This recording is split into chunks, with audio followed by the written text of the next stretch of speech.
Today, the number of people in the hospital across the state with COVID-19 is trending down. Take a look at that graphic. About 1,800 people are in the hospital. 1/3 of those patients are in the ICU, 1/5 on ventilators. This marks the first time we have seen that total number drop below 2,000 since early August.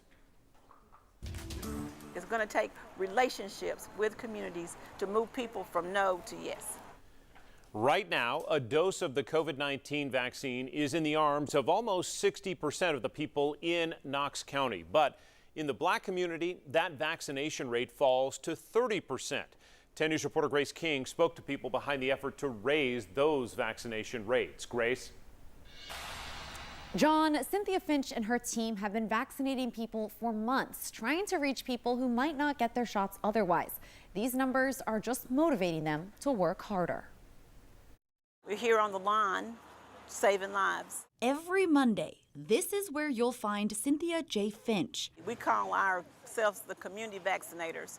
We go to those areas where the traditional public health might not necessarily go. From churches to senior centers to community events, Cynthia says she's doing her part in getting everyone vaccinated. The vaccines are safe, that they're free, and we're making sure that they're available and accessible to the community.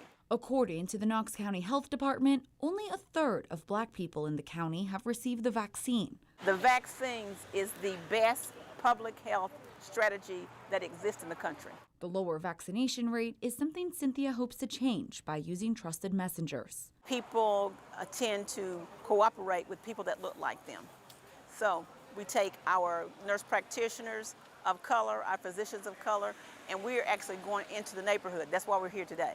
Britannia Sparks is a nurse practitioner. We come on site to make accessibility great for the community. She gives out shots as others give out food, clothing, and resources. Well, it's important because of disparities in the community. Together, they're working to make a difference. So our commitment is to provide services and provide vaccines to those that might not have access. Finch and her team are holding vaccine clinics at Magnolia Avenue United Methodist Church every Monday. They're also helping their neighbors by handing out food and clothing. John? Grace King on the story tonight.